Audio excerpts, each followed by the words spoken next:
Assalamualaikum warahmatullahi wabarakatuh. Halo sahabat Mutiara, apa kabarnya?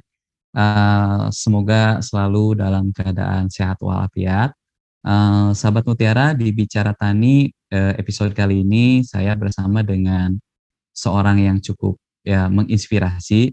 Ya, beliau namanya adalah, kalau saya bilang sih, saya panggil beliau adalah Kang Ferry ya, karena saya cukup akrab juga dengan beliau. Nah, Kang Ferry ini selain menjadi seorang penyuluh PPL, maksudnya penyuluh lapangan di Lembang, tapi juga Kang Ferry ini juga bertani ya, bercocok tanam tomat beef ya. Kalau misalnya sahabat mutiara yang awam, tomat beef itu yang tomat yang agak besar ya kalau lihat-lihat di supermarket seperti itu. Dan Kang Ferry ini juga kebetulan menanam tomat beef-nya ini adalah di dalam greenhouse ya, di dalam greenhouse. Tapi sebelum kita ngobrol-ngobrol, saya mengingatkan sahabat Mutiara untuk like video ini dan subscribe channel YouTube kami yaitu MPK Mutiara TV dan tentu tanda loncengnya. Untuk media sosial kami lainnya bisa sahabat Mutiara lihat pada deskripsi video ataupun layar sahabat Mutiara saat ini. Baik, kita langsung sapa saja ya ke Kang Ferry. Halo, Assalamualaikum Kang Ferry. Halo, Assalamualaikum. Kang Ferry, boleh di-unmute Kang Ferry? Di-unmute dulu mungkin. Ya, Ya, ya Kang halo Garis. Assalamualaikum Kang Ferry. Ya, Waalaikumsalam warahmatullahi wabarakatuh. ya, gimana kabarnya Kang Ferry? Alhamdulillah Kang, sehat Kang. Ya, Ya cuman untuk kondisi di sini berapa minggu kemarin itu mungkin lagi asik-asiknya turun hujan nih Kang. Kondisi minggu terus terakhir nih. sekarang ini masih Sekarang hujan juga atau kondisi sekarang lagi hujan ini. lagi hujan juga? Ya mudah-mudahan Iya, tidak ngaruh ya ke koneksi, soalnya takutnya nanti lagi ini biasanya hujan koneksi ininya ada hambatan ya. Mudah-mudahan enggak sih ya Kang ya. iya, iya, iya Kang. Baik, Kang Ferry mungkin kita ngobrol-ngobrol dikit ya supaya sahabat Mutiara juga ya apa ya ada gambaran yang mengenai tomat beef ini. Tapi sebelumnya Oke. mungkin saya mau tanya Kang Ferry, sebelumnya Kang Ferry jadi penyuluh itu dari kapan ya? Kalau untuk jadi penyuluh saya itu dari tahun 2009 Kang. Jadi dulu itu 2009. untuk wilayah kerja dulu itu saya di Kecamatan Cipongkor dari Hmm, 2009 sampai 2016. hmm, 2014. 2014 hmm, sampai 2016 itu di Kecamatan Saguling. Nah, lanjut di hmm, 2016 sampai sekarang saya di Kecamatan Lembang, Kang. Wilayah kerjanya Desa Cibodas dan Sunten Jaya. hmm. Ya di Lembang ya, berarti salah satu ibu kota pertanian hortikultura lah kalau di sana ya, kalau Lembang ya. Ya, ya, ya. Oke. Nah, kalau untuk tanam tomat beef ini, apa sebelumnya pernah ada pengalaman atau sejak kapan mulai menanam tomat beef, Kang Ferry? Kalau untuk di tomat bib, jadi dulu itu pas saya pindah ke Lembang, kebetulan di wilayah kerja Desa Cibodas itu antara kelompok tani itu ada kerjasama sama JICA. Jadi Hmm, dulu itu JICA memfasilitasi demplot untuk di komoditi tomat bib di salah satu kelompok Desa hmm, Cibodas. Nah, kebetulan dari hmm, situ saya ikut tertarik nih untuk membudidayakan tomat bib itu karena dengan hmm, populasi 300 pohon ya cukup dapat hmm, kalau bahasa kerennya cuan lah gitu, cuan yang cukup hmm, tinggi gitu. Makanya di situ saya tertarik untuk membudidayakan dan mencoba gitu belajar budidaya tomat bib ini walaupun sebelumnya bisa dikatakan saya belum punya background gitu. Nah, di situ saya hmm, bikin greenhouse dengan skala kecil. Alhamdulillah dengan greenhouse skala kecil itu dengan satu musim tanam itu udah hampir tertutup biaya investasi awal, Kang. Nah, untuk hmm. sekarang kurang lebih ya untuk greenhouse saya di 1000 meter, Kang. Sekarang ya, saat ini 1000 meter persegi. Wah, lumayan lah kalau Iya, di 1000 meter persegi. Ini kalau kalau misalnya di iya. 1000 meter persegi ini populasinya berapa banyak, Kang Ferry? Kalau populasi 1000 meter persegi itu di 2000 pohonan, Kang. 2000 ya? Iya. 2000 pohon, 2000 pohon. Oke, oke. Nah, kalau apa ya, budidaya di dalam, greenhouse, langsung di greenhouse kan Kang Ferry tadi langsung di greenhouse ya? Iya, iya, iya, Pernah Kang. ada perbandingan misalnya, yang di luar greenhouse misalnya, kalau misalnya di Hmm. keunggulan di greenhouse itu apa kira-kira Kang Ferry? Kalau menurut pengalaman Sebelum Akang? jadi dulu itu kebetulan Bapak coba tanam, kebetulan Bapak kan petani juga. Hmm, Memang nggak banyak gitu tanam coba di luar greenhouse. Secara hmm, hasilnya hasil, cuman tidak maksimal, Kang. Itu mhm, lebih keserang hamanya lebih gampang, terus juga penyakitnya juga lebih gampang juga, Kang. hmm, Beda sama yang di greenhouse. mhm, Nah, keuntungan dari greenhouse ini ya yang saya rasakan salah satunya itu ya lebih ke pencegahan hama penyakitnya jarang gitu, Kang. Jarang untuk penyemprotan aja yang biasa saya lakukan itu intervalnya itu paling di seminggu sekali. Terus juga ya kita lihat pengamatan dari tanaman itu sendiri, Kang. hmm. Oke, jadi Akang di greenhouse itu dibandingkan dengan, pengalaman yang di luar tadi ya, jadi hasil yield atau panennya lebih maksimal gitu kan. Iya, Kemudian iya, dari sisi serangan OPT juga lebih minim iya, iya. dibanding ya dibanding itu. Tapi ada nilai lain kah misalnya selain OPT gitu kan, selain, tadi hasil yang lebih baik? Kalau nilai minimnya itu sendiri sih karena untuk di greenhouse ini saya udah menerapkan smart farming, Kang. Mhm, mhm. Ya itu lebih ke penekanan cost-nya itu lebih di biaya tenaga kerjanya, Kang. Oke. Jadi karena Akang tanam di greenhouse, kemudian juga menerapkan smart farming, berarti tenaga kerja juga bisa lebih diminimalisir, gitu maksudnya, Iya, Kang? iya Ya betul, kan Kang. untuk Iya. oke. Jadi di smart farming yang diterapkan apa aja, Kang Ferry? Kalau untuk smart farming itu saya pakai itu Habibie Grow, punten ya, saya sebut Hmm. ini. Jadi pakai Habibie Nggak Grow apa-apa. sama Habibie Dos, Kang. Jadi Mhm, untuk yang peracikan pupuk otomatisnya sama untuk mhm, pemupukan sama penyiraman otomatis, Kang. mmm, Gitu. Nah, mmm, alhamdulillah dengan pemakaian irigasi pintar lah gitu kebanyakan sebutnya kos biaya mhm, tenaga kerja itu yang saya rasakan itu berkurang. Jadi untuk mmm, karena memang untuk yang sekarang saya pakai smart farming itu baru di luasan itu 700 meter, Kang. Nah, mhm, untuk tenaga kerja untuk fase awal, fase vegetatif lah katakan, itu ya interval mhm, kerja itu untuk kegiatan pemeliharaan itu paling 1 minggu sekali, Kang. mmm, Gitu. 1 minggu sekali.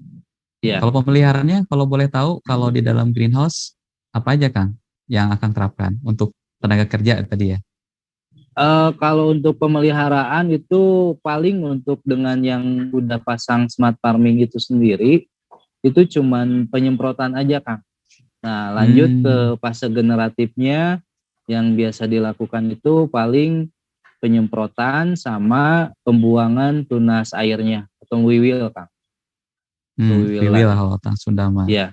Jadi tenaga kerja yang dipakai ya hanya di saat aplikasi pestisida Mm-mm. dan untuk perawatannya tadi ya, untuk, Ya, berbeda pembuangan dengan tunas air yang ya? lokasi lahan satunya, Kang. Kalau lokasi lahan Mhm, satunya itu kan masih konvensional lah katakannya, mhm, belum pakai irigasi. Ya, untuk interval kerja yang kerja itu seminggu 3 kali, 4 kali lah gitu, Kang.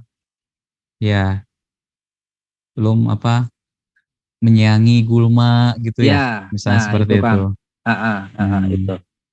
Ya belum aplikasi, pupuknya seperti itu ya. Kalau Ya, ini kan ya benar. pakai berarti sistem vertigasi ya, Ya, Kak ya Ferry? vertigasi Kang.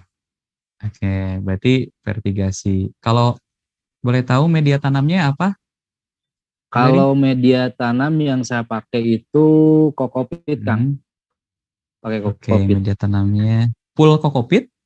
Ya, full kokopit. Oke, media Karena tanamnya dulu sebelumnya kokopit. saya sempet Kang. Jadi Ah, sebelumnya itu saya pakai full arang sekam. Dari ya. 2018 dulu tanam di tanah, setelah Mm-mm, kesininya beralih ya mulai hidroponik ya. Nah, mhm, dulu sempet saya pakai full arang sekam, ternyata ada plus minus lah antara penggunaan full hmm, kokopit sama full arang sekam. Nah, kalau full arang sekam itu sendiri yang saya udah rasakan itu lebih banyak loss-nya Kang. Loss nutrisi, loss air itu dengan menggunakan arang hmm, sekam full itu saya udah coba. oke. Jadi boros nutrisi gitu kan? Boros Ya, yang saya nutrisi. rasakan seperti itu boros nutrisi Kang. Tapi nilai plusnya apa kalau misalnya tadi plusnya apa kalau arang sekam, Kang Ferry? Sebetulnya kalau untuk pertumbuhan karena mungkin arang sekam itu untuk perakaran bisa lebih cepat Kang. Beda sama yang Hmm, kokopit gitu ya.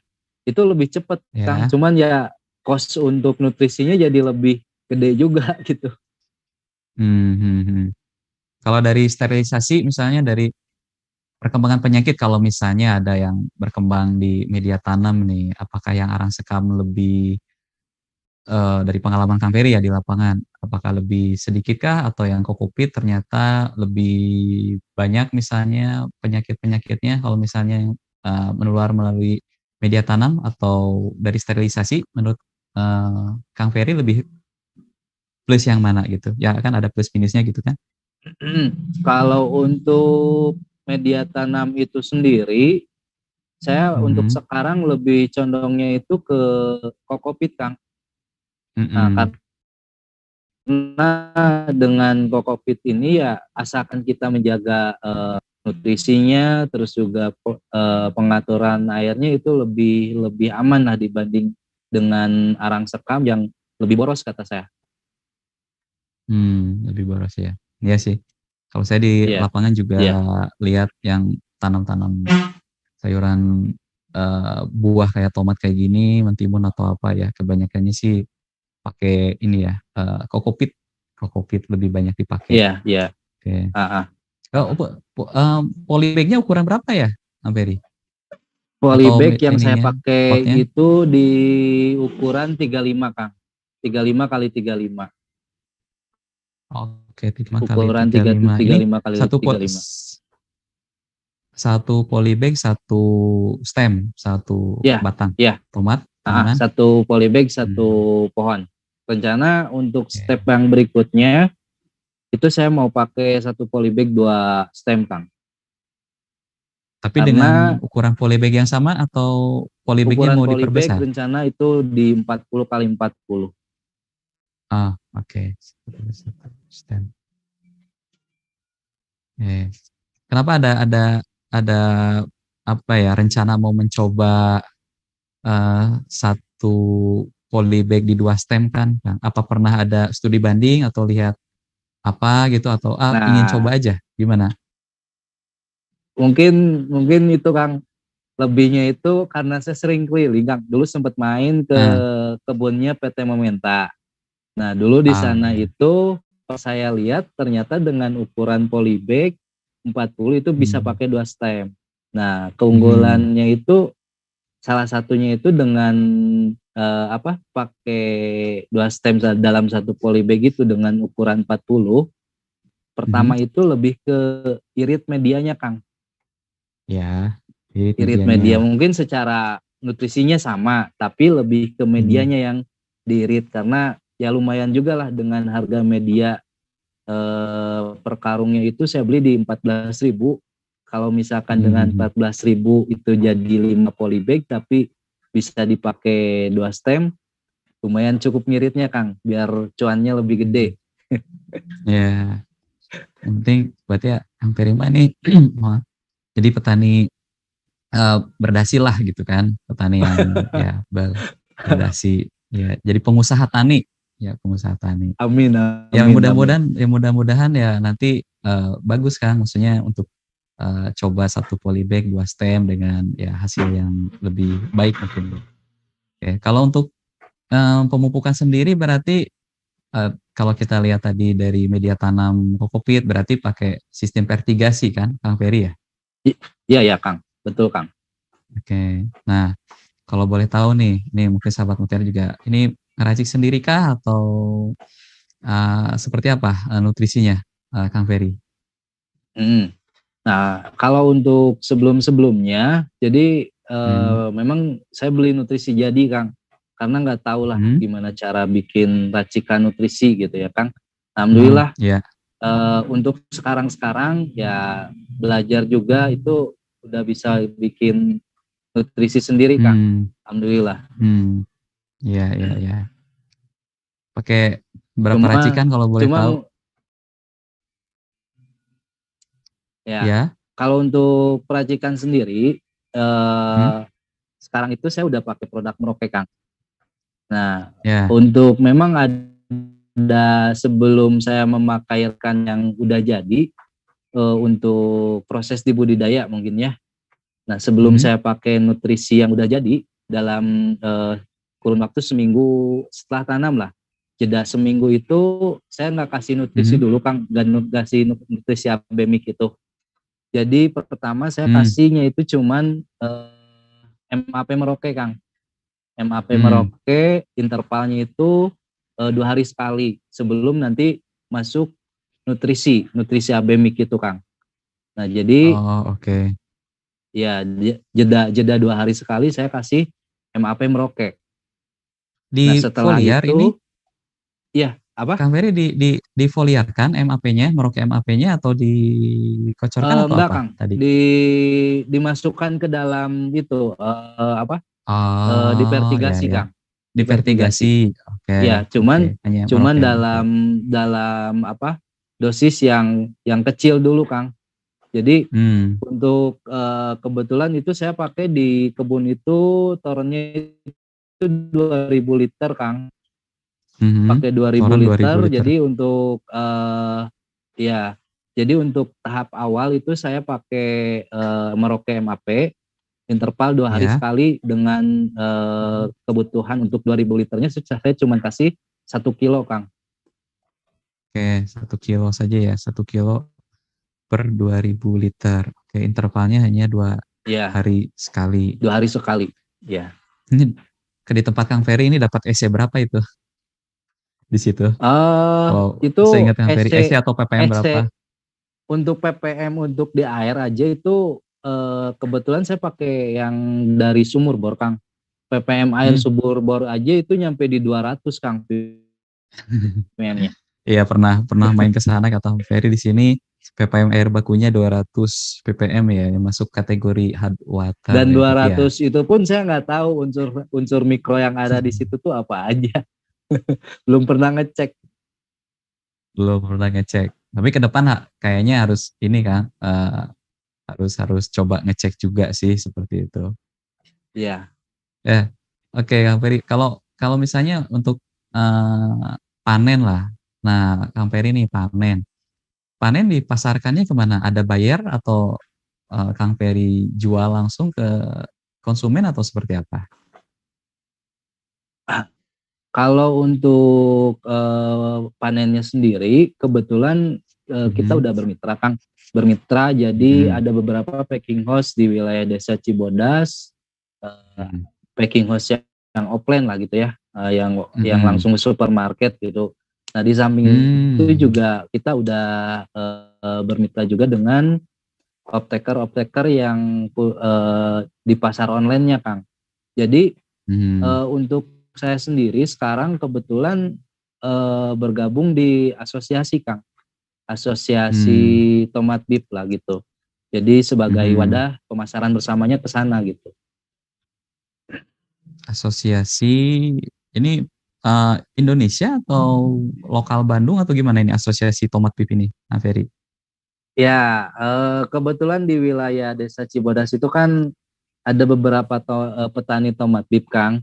Jadi saya Hmm. ikut bergabung gitu untuk di asosiasi ini supaya ke Mhm. depan tidak ada persaingan dari sisi harga lah antara petani satu Mhm. dan petani lainnya. Karena kan biasanya Mmm. ketika misalkan barang banyak, panennya bareng, yang penting barangnya kejual, harganya saling Mmm. gontok-gontokan gitu, Kang, saling menjatuhkan gitu. Nah, untuk Mmm. menghindari itu, kita bergabung bikin asosiasi, Kang. Nama Mmm. asosiasinya itu Agrotani, Kang. Agrotani ya, Iya, agrotani. Jadi sementara ini masih berbasis di Lembang dan sekitarnya, ya seperti itu Kang iya Ferry? di Lembang, Kang. Iya, betul. Oh, oke oke. Tadi nyinggung soal harga, harganya berapa Kang per kilonya yang supernya misalnya? Atau Kang Ferry bagi grade kan pasti atau satu grade Iya, aja? kita bagi grade, Kang. Jadi kita bagi Mhm. grade semuanya dari grade A, B, C sama D, Kang. Nah, untuk grade AB-nya itu sendiri sekarang kontrak di 14.000, Wah, grade iya. C-nya di 10.000, grade D-nya itu di 5.000, Kang. Jadi gramasi D itu kisaran 90 gram sampai 120 gram, 200 Mmm. gram sampai 120 gram sampai Mmm. 165 gram itu di Mmm. 10.000, 165 up itu di 14.000. Wih, mantap. Ya sangat kontras sekali ya kalau misalnya kita bandingkan dengan tomat konvensional ya yang ditanam di Ya, tanah ya harganya kadang tidak bisa diprediksi ya roller coaster kadang naik tinggi tapi kadang juga turun ya kita sangat ya mm, khawatir gitu kan maksudnya ya iba juga kadang petani kalau harga tomat kan kadang bisa sampai 1.000 atau bahkan 500 kan seperti itu. Ya kalau misalnya mm, ini harga tomat bib untuk kelas D-nya aja udah 5.000 per kilo ya lumayan. iya. Udah 5.000 per kilonya ya. Jadi ya apalagi yang grade AB-nya atau bahkan C-nya. Oke, Kang Ferry kalau misalnya sebelum kita break dulu ya, mungkin Kang Ferry ada pesan nih untuk sahabat Mutiara nih yang kira-kira supaya apa ya, meng-encourage atau supaya ada sahabat Mutiara yang tertarik lah gitu untuk bisa mendapatkan ibaratnya cuan ya kalau Kang Ferry bilang nih dari tomat beef ini. Ya, sarannya gimana nih atau pesannya Kang Ferry sebelum kita break? Mungkin mungkin saran untuk teman-teman ya, kalau sekarang kan generasi milenial nih lagi ramenya, Kang Aris. Mhm, ya. Kalau untuk saya sendiri kenapa lebih mempertimbangkan memilih produk tomat bib ini, salah satunya selain kelas produk yang bisa dikatakan premium, Mhm. saya punya lahan dengan ya bisa dikatakan cukup kecil lah, dengan luasan Mmm, 700 meter, iya. tapi bisa menghasilkan value atau hasil yang cukup lah gitu, cukup cukup besar dibanding dengan luas lahan yang Mhm, cukup besar gitu. Nah, mungkin iya. sarannya ya buat teman-teman coba untuk belajar lagi dengan mempertimbangkan komoditi yang sekira-kiranya itu punya harganya itu flat, Kang. Jadi Mhm. flat dalam artian tidak ada turun naiknya gitu, bahkan Mhm. cenderung terus naik gitu. Nah, pilih Iya. komoditi yang punya daya jual yang cukup bagus, walaupun dengan investasi awal yang cukup tinggi gitu. Karena kalau sekarang itu Mhm. kan walaupun investasi awal tinggi itu ada agritech, kemudian fintech, terus juga Mmm. e-commerce, itu cukup cukup gampang gitu untuk diakses gitu, Kang. Mmm, mhm. Oke, jadi bagi sahabat mutiara apalagi generasi milenial yang ingin ibaratnya terjun ya pilih produk yang punya nilai value lebih seperti itu ya dan pasar yang lebih jelas terukur Ya, gitu nanti panennya dapat harga tuh kira-kira berapa ya tinggal kita ya, jaga di sisi produksi gitu aja ya mungkin ya Kang ya? ya, betul, Kang. Jadi untuk Oke. sekarang yang jadi PR untuk saya sendiri, kalau untuk dari sisi harga udah nggak ada masalah, Kang. Mmm. Caranya itu gimana caranya saya bikin ibaratnya nih satu pohon Mmm. itu dapat 10 kilo gitu, Kang. Karena Iya. untuk Iya. dari harga udah gak jadi masalah lah gitu, udah Iya. untung banget lah gitu. Yang jadi Iya. PR ya itu gimana caranya bikin produksinya nih yang bagus gitu. Paham paham paham, Bang. Paham. Ya, Mungkin nanti kalau Kang Ferry bisa 10 kilo, nanti kita bisa ngobrol-ngobrol lagi di Bicara Tani episode keberapa gitu kan, Kang Ferry. siap Kang. Siap, siap. Kang Ferry kita break sejenak. Jadi nanti kita kembali di sesi kedua ini mungkin untuk tanya jawab mungkin dengan sahabat-sahabat Mutiara yang pengen apa ya interaksi dengan Kang Ferry. Ya Kang ya. Siap. Mangga, Oke, mangga. sahabat Ya. Mutiara, kita break dulu. Nanti kita kembali sesudah yang berikut ini.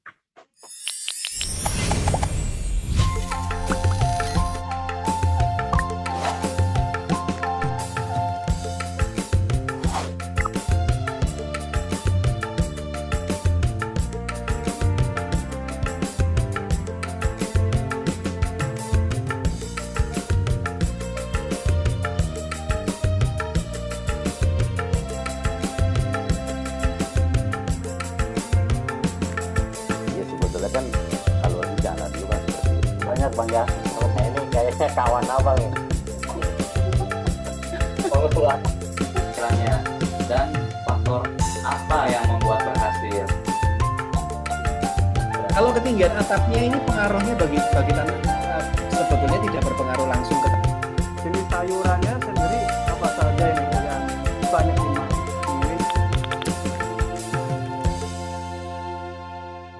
Oke. Baik, sahabat Mutiara, kita kembali di sesi kedua ini. Kita mungkin di sesi kedua ini akan menjawab beberapa pertanyaan yang sudah masuk ya, ataupun komentar yang ingin tertarik membahas mengenai tomat beef ini dengan narasumber kita Kang Ferry ya dari Lembang. Kang Ferry, mungkin Iya, ini Kang. ada beberapa pertanyaan yang sudah masuk ya di channel YouTube Merauke ya, MPK Mutiara TV. Ini ada komentar nih, komentar dari Ibu Kiki S. Adireja. Kapan tomatnya ready? Katanya Kang Ferry. Ready nggak panen setiap saat atau gimana? Oke.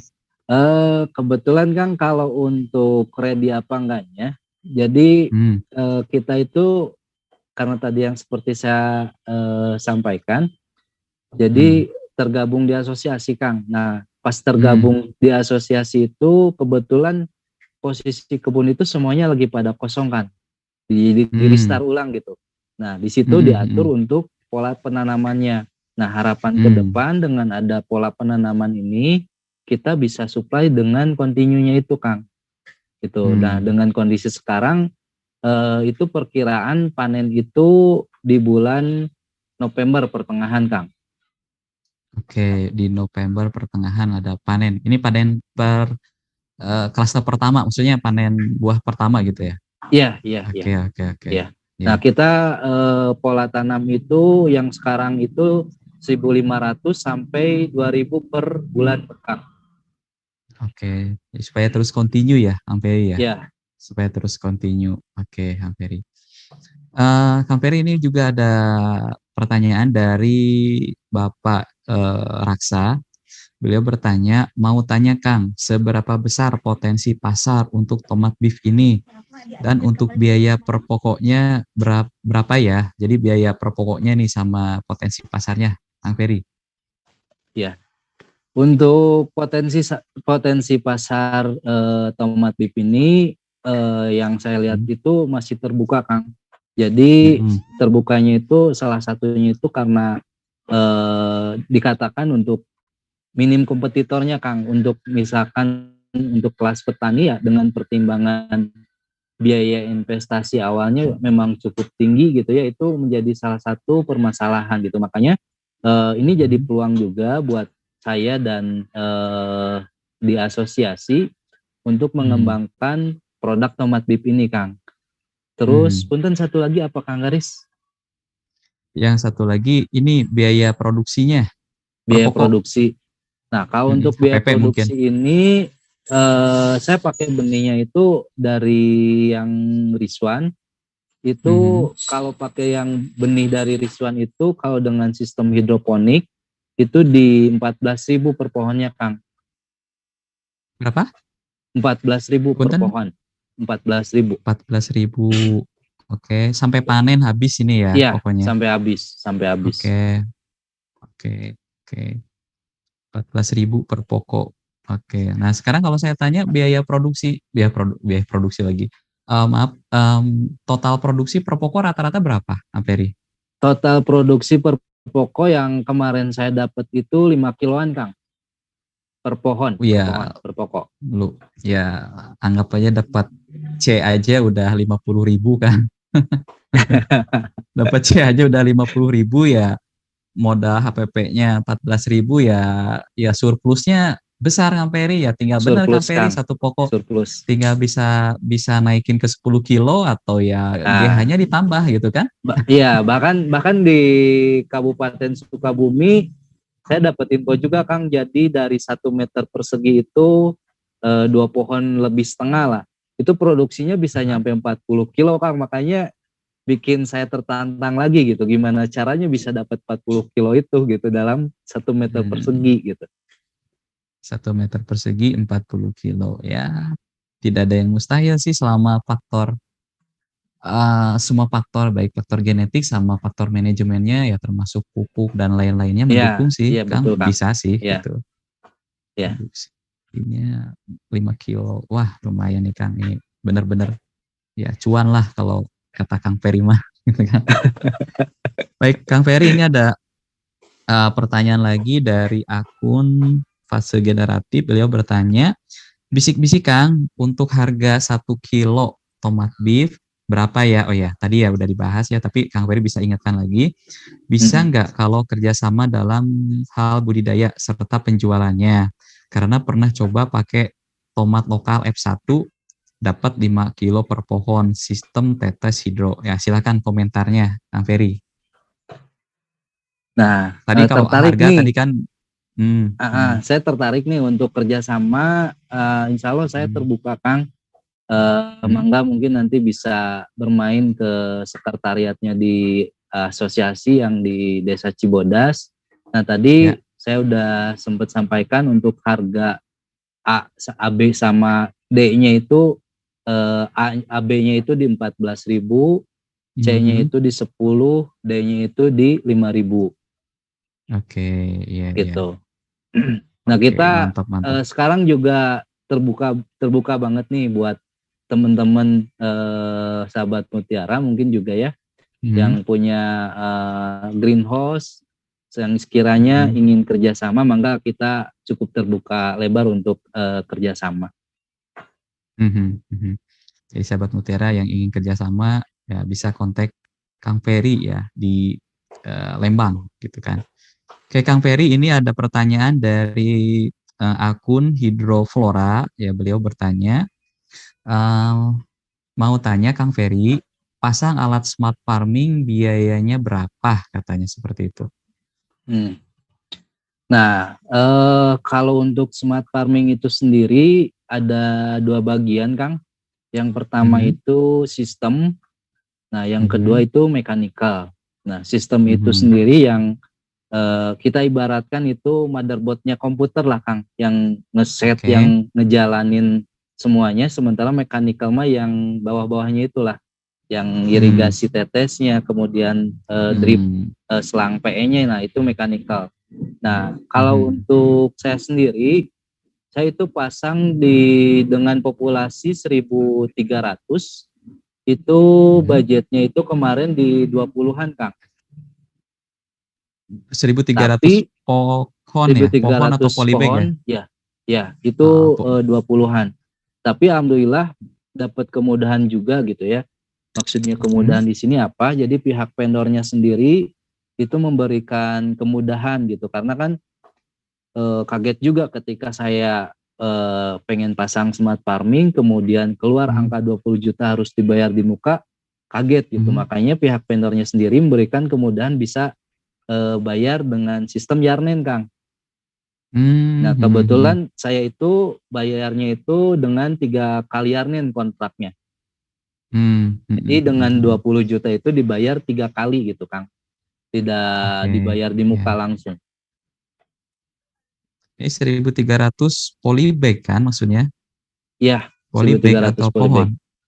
Berarti kalau tadi tambah polybag ukuran besar dan jadi 2 Ya, stem, biayanya mm-mm. tetap yang itu berarti. tetap Berarti tetap yang itu, Kang. 2000 2.600 pohon ya biayanya jadi tetap 20 juta gitu. Iya, tetap. Iya benar-benar ya. Jadi Kang Ferry makanya mau coba ke polybag 40 kali 40 dan double stem gitu ya. Iya, double stem. Ya salah satunya di biaya juga bisa lebih, cost-nya bisa lebih irit, tapi ya potensi hasilnya juga mungkin bisa bisa naik ya Kang ya. Oke. Iya. Mudah-mudahan jelas ini dari akun Hidroflora. Oke Kang Ferry, ini ada pertanyaan lagi dari akun Doni Sayurku Hijau.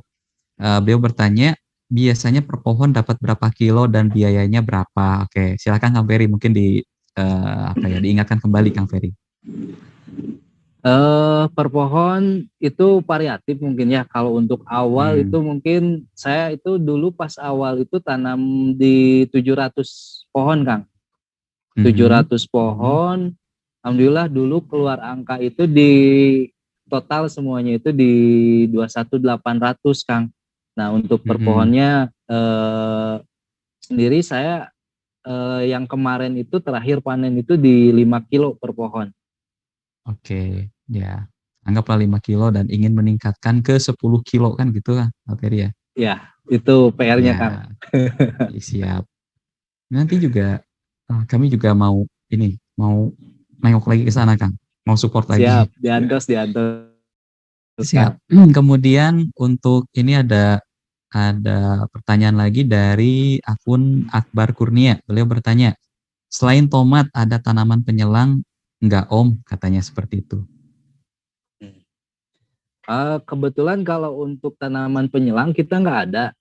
Jadi untuk saya sendiri setelah habis tomat terus aja itu sama tomat gitu. Jadi saya udah pernah rotasi tanaman karena saya tidak menggunakan media tanah. Jadi untuk ke depan saya akan terus konsisten di tanaman tomat ini, Kang. Kalau dulu sih sebelumnya yang ditanam di tanah itu saya rotasi juga gitu, karena kalau misalkan ditanam satu jenis famili yang sama tanpa ada rotasi itu rentan juga gitu. Tapi untuk sekarang karena udah beralih ke hidroponik itu saya akan terus tomat aja terus gitu, Kang. Oke, paham. Baik, ini ada pertanyaan lagi dari akun Pak Sulisianto 77. Beliau bertanya, halo Pak, saya ingin bertanya untuk ukuran GH 1000 meter persegi atau yang dipakai di daerah sana biayanya berapa katanya. Ini mungkin kalau ini tanya GH-nya gitu Kang Ferry. Biayanya berapa nih Kang Ferry katanya? Yang di Kang Ferry aja gitulah ini mah patokannya. Kalau untuk saya kebetulan bangun itu dengan GH bambu karena lebih kearifan lokal ya. Selain itu juga murah mungkin Kang dibanding sama besi ya. Nah, kemarin saya bangun itu per meter itu untuk di wilayah Lembang lah katakan ya. Itu di 90.000 per meter, Kang. Itu udah terima kunci, Kang. Oke, 90.000 udah tahu beres ya. aja Ini gitu. Ya. Udah GH plastik gitu kan, ada pinggirnya plastik atau pinggirnya insect net? Kalau untuk GH-nya itu sendiri, pinggirnya itu plastik 1,5 meter, ke atasnya ditutup sama screen insect, Kang. Ya, insect screen ya, screen. Iya. Ya, oke, paham. 90.000 ya ini GH bambu. 90.000. Tapi belum include di smart farmingnya kan? Belum. Itu baru greenhouse-nya aja, Kang. Oke, paham. 1 meter, mudah-mudahan jelas nih. Ini ada komentar, ini ada yang bertanya kan, ini dari akun Pak Dede Lukman. Pak Dede Lukman bertanya, ini minta nomor WA-nya Kang, boleh katanya gitu. Silahkan. Kalau mungkin mau di belakang forum ke ngejapri sendiri ke Pak Deden, silahkan. Kalau misalnya Kang Ferry mau ini, silahkan Kang Ferry sebutkan. Gimana Kang Ferry kalau soal ini? Ada yang minta nomor WA soalnya. Boleh Kang. Untuk kontak WA saya di 082 11 66 081 Mungkin untuk kalau misalkan kurang jelas bisa kontak ke Kang Garis aja ya. Boleh. Kalau saya ulang, nomornya adalah Kang Ferry itu 082111668931. Ya, itu Kang Ferry ya. Iya bener Kang. Oke, nanti kalau misalnya sahabat Mutiara ada yang ini bisa kontak ke kami ya. Oke, Kang Ferry, ini ada pertanyaan dari akun, ini dari Kang Rizal Harlena. Beliau bertanya, izin bertanya Kang, untuk tantangan dari hama dan penyakit pada tomat beef apa saja Kang? Dan untuk nutrisi musim hujan dan kemarau berbedakah atau sama? Silakan Kang Ferry. Ya. Kalau untuk tantangan hama penyakit sih yang saya alami saat ini lebih ke fusariumnya aja Kang. Jadi untuk tanaman tomat beef ini itu rawan sekali fusariumnya, terutama sih kalau untuk tanam di tanah. Nah makanya sekarang juga beberapa ya teman saya gitu ya, termasuk saya sendiri lebih memilih tanaman dengan sistem hidroponik gitu. Salah satunya itu lebih menjaga daripada serangan penyakit fusariumnya itu sendiri Kang gitu. Nah itu kalau untuk hamanya itu sendiri sih yang biasanya itu liriomija, kemudian trips, kutu kebul, paling itu aja Kang. Yang lebih itunya sendiri di fusarium. Makanya dulu saya sempat pas waktu dulu tanam di 1300 di greenhouse yang satunya itu sendiri yang masih pola konvensional. Itu saya pernah merasakan dengan tanam langsung di tanah itu 50%-nya habis sama fusarium. Nah, sekarang pun itu masih pola konvensional yang greenhouse yang satunya lagi. Karena untuk biaya smart farming tadi itulah yang cukup mahal, makanya saya sekarang bertahan dulu aja dengan kondisi yang ada, ditanam di tanah gitu Kang. Walaupun resikonya memang cukup tinggi juga gitu. Itu di penyakitnya fusarium. Kalau hama apa Kang yang biasanya agak sulit di tempat Akang mungkin hama? Oh, liriomyza tadi ya, punten. Iya, jenis hamanya itu ya paling liriomyza, kemudian trips, terus kutu kebul. Ya.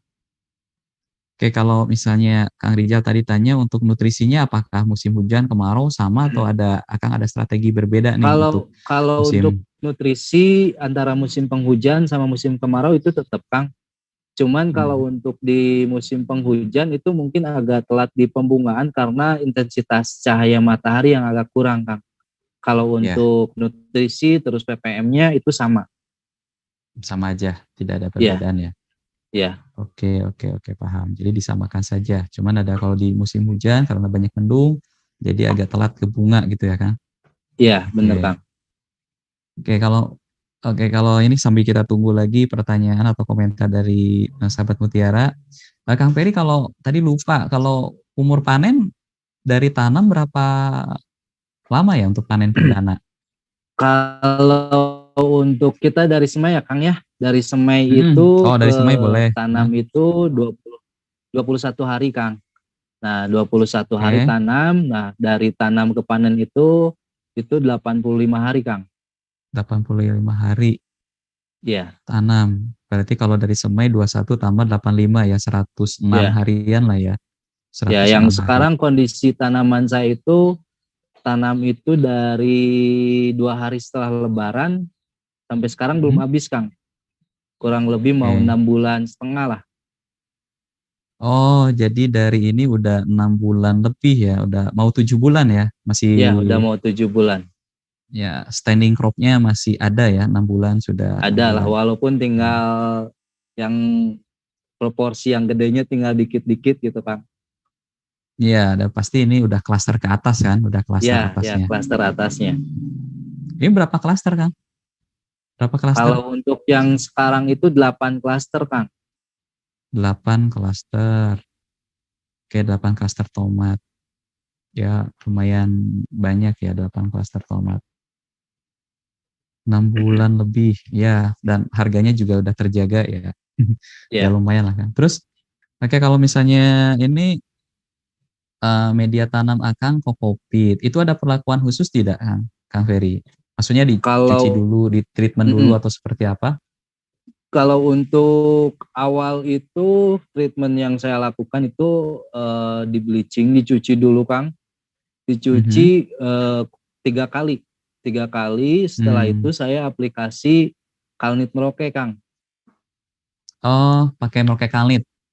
Iya, Oke, dicuci pakai itu. Ya, iya. tujuannya kalau mungkin sahabat Mutiara pengen tahu tujuannya apa, Kang? Maksudnya ditambah Merauke Kalnit atau pakai ya kalsium nitrat yang Merauke gitu? Ah, Tujuannya adalah untuk kalau apa, Kang? untuk tujuannya, kalau untuk persepsi saya mungkin ya Kang, pertama itu Mhm. yang saya lihat kemarin setelah aplikasi Kalnit itu, ya selain menyediakan unsur hara lah gitu ya, unsur hara Mhm. pada saat nanti pindah tanam.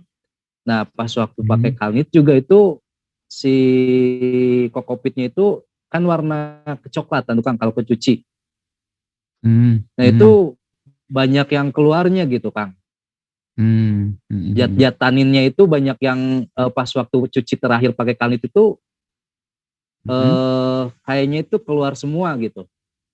Oke. Zat taninnya Ini itu. mungkin Karena kan yang ya. kita kita hindari itu zat tanin Mhm. daripada si kokopit ini untuk membersihkan gitu Kang. Mhm. Dan termasuk garam ya kan, Ya, kokopit ini kan banyaknya dari ya pinggir pantai kan asal yang ditanamnya, mungkin kan iya, iya, banyak iya garam benar atau Kang. NaCl kan terangkut. Jadi kalau dicuci sama kalsium nitrat, CaNO3 ya garamnya juga kecuci supaya, nutrisi mungkin bisa diserap maksimal gitu ya Kang, Iya benar Kang. oleh tanaman? Oke Iya. oke oke. Jadi kalau misalnya itu dicuci dulu ini pakai berapa Kang Ferry, pakai kalnitnya untuk cuci? Kal Berapa kalau gram per kemarin liter gitu? kalau kemarin saya habis 5 kilo Kang untuk nyuci semuanya. 5 5 5 kilo kilo tuh untuk untuk berapa liter polybag air? yang jumlah 1.300 itu Kang.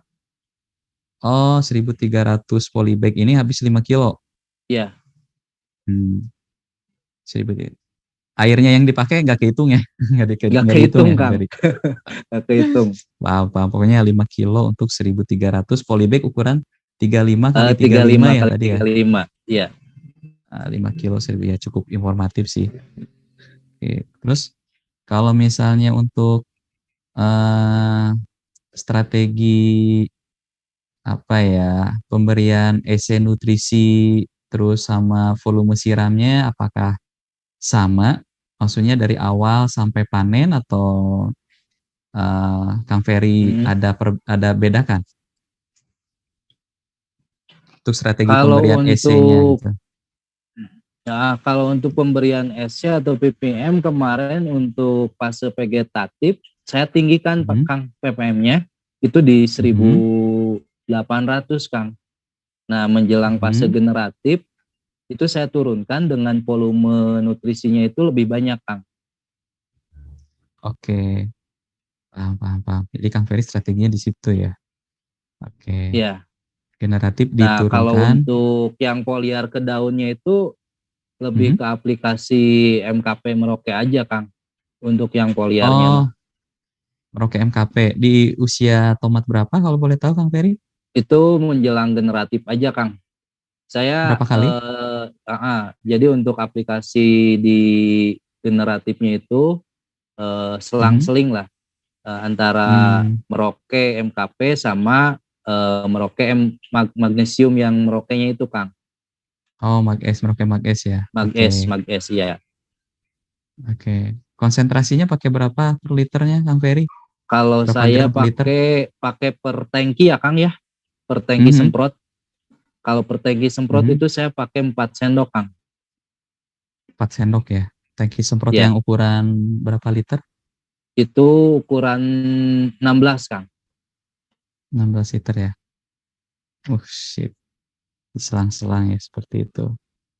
Oke Kang Ferry nih, udah banyak banget Kang Ferry ya ininya informasi yang, kami dapatkan lah atau sahabat Mutiara dapatkan. Tentu mungkin ini juga sahabat Mutiara kan belum bisa nonton semuanya, ada mungkin yang sebagian nanti biasanya banyak nontonnya siaran ulangnya atau apa, dan nanti pertanyaannya biasanya menyusul nanti. Kang Ferry, mungkin untuk bicara tani episode kali ini, terima kasih banyak Kang Ferry waktunya. Mudah-mudahan nanti ya Kang Ferry bisa kita jadiin narasumber lagi ya di bicara tani episode berikutnya. 10 Kang kilo Ferry ya Kang. sekali lagi 10 kilo ya. potongan. Siap, nanti kami sama tim di Amin, Adit ya amin. di Lembang bisa main ke sana ya, kita coba apa yang kita Amin. bisa support. Oke, Kang Ferry terima kasih sekali lagi. Jangan kapok jadi narasumbernya. Kemudian Siap, untuk sahabat nuhun. Mutiara mungkin Siap, nuhun, sampai di Kang. sini ya bicara tani episode ke-118. Tapi sebelum saya tutup, mungkin ada beberapa kesimpulan yang saya dapatkan dari Kang Ferry. Pertama mungkin tomat bib ini termasuk kategori tanaman atau produk premium ya untuk buahnya. Jadi dengan posisi lahan terbatas pun ya tadi Kang Ferry sebutkan di 700 meter persegi atau 1000 meter persegi ternyata mempunyai value yang cukup tinggi. Dengan tadi harga tomatnya dari grade AB saja sudah mencapai 14.000 ya sekarang ya, 14.000 per kilo. Kemudian untuk C-nya adalah 10.000 dan grade D-nya adalah 5.000. Dengan tadi kalau Kang Ferry sebutkan ya untuk ternyata produksinya ya saat ini ya minimumnya di 5 kilo ya per pohon, 5 kilo per pohon, dan HPP-nya itu hanya sekitar 14.000 ya per pohonnya. Jadi kalau anggap aja panennya kita harga panennya 10.000 berarti ya sudah dapat 50.000 ya per pohonnya. Ya tinggal dikurang 14.000 tadi, berarti ya masih banyak keuntungan yang didapatkan ya untuk petani gitu, untuk bisa menghasilkan keuntungan yang lebih banyak. Selain itu juga keuntungannya Kang Ferry tadi menanam tomat beef di dalam greenhouse itu tentu menurut Kang Ferry hasilnya lebih maksimal karena dari sisi OPT-nya lebih terjaga, dari hama penyakitnya juga lebih terjaga dibandingkan jika di lahan terbuka, karena ya mungkin ya hujan, kabut, dan hamanya juga tidak terlalu banyak dibandingkan di dalam greenhouse. Kemudian juga Kang Ferry menerapkan smart farming. Jadi kalau di smart farming dengan di teknologi di dalam greenhouse tadi, menurut Kang Ferry ya biaya operasional itu jadi minim. Mungkin untuk biaya awal agak mahal ya, seperti seolah-olah 20 juta gitu kan untuk tadi luasan untuk polybag sebanyak 1.300 pohon. Tapi ternyata tenaga kerja bisa dikurangi ya. Jadi tenaga kerja itu ada hanya untuk aplikasi pestisidanya, kemudian juga untuk mungkin ada untuk untuk bantu-bantu tanam sih mungkin ya adalah, atau ngewiwil ya kalau tadi Kang Ferry sebutkan. Selain itu Kang Ferry lebih memilih media tanam kokopit dibandingkan arang sekam karena dari pengalaman beliau. Pertama ya dari sisi nutrisi ternyata si kokopit bisa lebih irit ya, tidak seboros jika menggunakan arang sekam. Ya meskipun plusnya mungkin dari sterilisasi, mungkin arang sekam itu lebih steril karena dibakar ya, untuk berarti ya mikroba atau bakteri atau apanya lebih steril, tapi ya setidaknya si kokopit ini dari nutrisi bisa lebih awet. Dan kalaupun ada treatment, Kang Ferry tadi ada memakai Merauke Kalnit ya untuk mencuci, ya tadi Kang Ferry sebutkan ada jatanin, kemudian untuk mencuci garamnya supaya ya unsur hara yang dialirkan melalui vertigasi bisa diserap maksimal oleh tanaman. Mungkin demikian untuk sahabat Mutiara. Sahabat Mutiara, jika bicara tani episode kali ini dirasa bermanfaat, bagikan video ini sebanyak-banyaknya di media sosial sahabat Mutiara semua supaya menjadi motivasi kami untuk terus memproduksi lebih banyak video edukasi lainnya. Jangan lupa like video ini, subscribe channel YouTube kami yaitu MPK Mutiara TV, dan pentung tanda loncengnya. Media sosial kami lainnya juga bisa dilihat di deskripsi video ataupun layar sahabat Mutiara saat ini. Stay healthy, tetap jaga jarak, tetap pakai masker. Sampai jumpa dan tunggu episode Bicara Tani berikutnya. Wassalamualaikum warahmatullahi wabarakatuh. Salam Mutiara. Wah, wah, wah. Hasil panennya memang luar biasa melimpah ruah. Pakai mantra apa sih, Bu? Oh, bukan mantra, Pak. Saya pakai pupuk mutiara. Sanggup membuat tanah menjadi subur berkat pupuk termasyur. Sanggup membuat hasil panen melimpah, apalagi yang diragukan. Pupuk mutiara, janganlah kau lupa. Pupuk mutiara, khasiatnya sungguh hebat. Ingin hasil panen melimpah, pupuk mutiara memberikan kenyataan. Yang jelas, pupuk mutiara kini formulanya lebih maju dengan kadar pilihan 16-16-16, 15-15-15, 15-9-20, 13-13-24, 9-25-25, dan lain-lain. Pupuk ini cocok untuk tanaman hortikultura, pangan, dan perkebunan. Ingat, pupuk mutiara berlambang burung dari PT Merauke Tetap Jaya.